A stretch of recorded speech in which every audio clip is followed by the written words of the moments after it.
Welcome back to Grill This Smoke That. Today we're cooking steak fajitas on the Blackstone. Let's get it. I've already cut up 3 bell peppers, 1 orange, 1 red, and 1 yellow, and then 1 whole yellow onion cut tip to tip, not across the grain.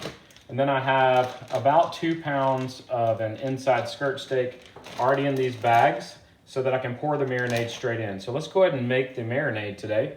I'm gonna start with this hickory smoke marinade. I really love this on cheaper quality steaks. It's also good on chicken. We're gonna add about 1/2 cup. If you don't have this, you can substitute soy sauce if you want to. The next thing we're gonna add is fresh lime juice. And you're gonna need about the same amount, about 1/2 cup of lime juice. I'm gonna use this squeezer to do 1 lime. And then I actually have some that we froze about a week ago that I'm gonna use for the remainder of the juice. 1/2 cup of oil. 1/4 cup of packed brown sugar. We're going to do 1 tablespoon of chili powder, 2 teaspoons of cumin, 2 teaspoons of fresh black pepper, and then 3 to 4 large size cloves of garlic. Now we're just going to mix this together until it's all well combined. I'm going to take 1/2 cup of this and put it in our vegetables. And the rest of it is going to go into our steak. I'm going to seal it up a little bit. We're going to get it mixed all around on that steak. And I'm going to seal it all the way, getting as much air out as possible. This needs to sit for about a minimum of 3 hours and a maximum of, I think you could go up to a full day on this. We're going for about 4 hours today with this marinade on the steak. Every 30 minutes to an hour, I'm going to flip it over since we're doing such a short time. If I was doing it overnight, I'd probably only flip it 3 or 4 different times. And the same thing with the vegetables. Gonna get as much air out as possible. Get it mixed around on those, and they will all, both bags will sit in the refrigerator until about 30 minutes before time to cook. First, I'm gonna start with the vegetables. I'm gonna throw down some BaconUp. BaconUp is real bacon fat sold in tubs. You can find it in stores in the Southeast. You can find a link to it in my Amazon storefront. Get the BaconUp smeared around, and we have our vegetables in our Ziploc bag still, so I'm just gonna dump them right on. These vegetables are gonna cook for just a few minutes before I put the steak on the other side. I took the inside skirt steak out of the marinade about 30 minutes ago. I used a paper towel to wipe off the big chunks of garlic and things on it because they would just burn, and to get some of the moisture off so that it'll get a nice sear. Now I'm gonna lay it down right down the middle of the Blackstone. We know the hottest part is right in the center. We're about at 450 degrees here. We want a nice char on the outside, and we want to leave it medium rare on the inside. So I'm going to cook it for 3 or 4 minutes on this side, flip it to the other side, and then I'm going to check the internal temp to see if it's ready to pull off. While that's going, I like to leave my vegetables uncovered sometimes when I like them more crunchy. If you want them softer, you can cover them with the dome and let them steam.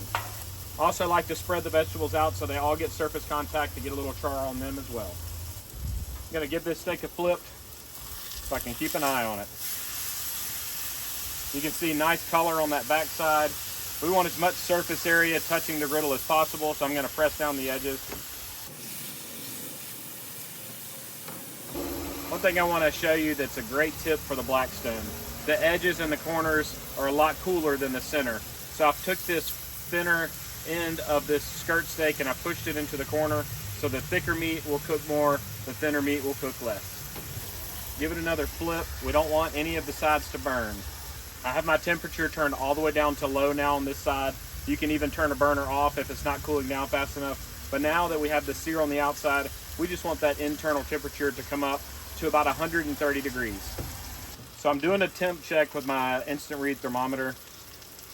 And in the middle, I have 130 degrees internal, but on this thicker end down here, I'm still only at 100. So I'm actually gonna go ahead and cut the skirt steak down the center so that I can get the half that's already done off the griddle, and then we'll let the other piece continue cooking.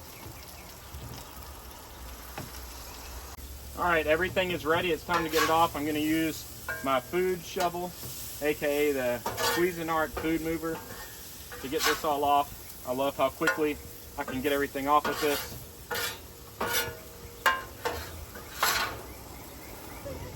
Now we can get our steak off. and I'm going to show you how to slice it because that is important with a tough meat like a skirt steak. When slicing a tougher meat like a skirt steak, you can see that the grain runs this direction. So it's running across the meat here. You can really see it on this piece. So if you cut strips like this, you're going to be chewing those pieces of meat right with the grain.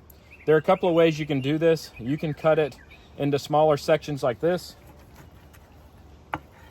and then just cut straight across the grain if you want to. Just like this. Or you can take your piece of meat and you can just cut it at an angle. If you cut it at a 45-degree angle, you're cutting across the grain. You're still going to get chewable pieces of meat. They're going to be beautiful and medium rare and easy to bite. Look how tender that is across my finger. Let me get all this sliced up. We're going to go inside and put some fajitas together and start eating. I'm going to take this end piece just to test the marinade. That's incredible.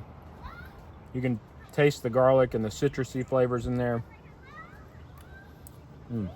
I can't wait to get this sliced. Let's eat, y'all. Thank you so much for making it to the end of the video. It'd be awesome if you'd click that logo in the bottom left-hand corner to subscribe to my channel, and maybe even check out one of my other videos shown on the right. As always, I hope you guys have a great day.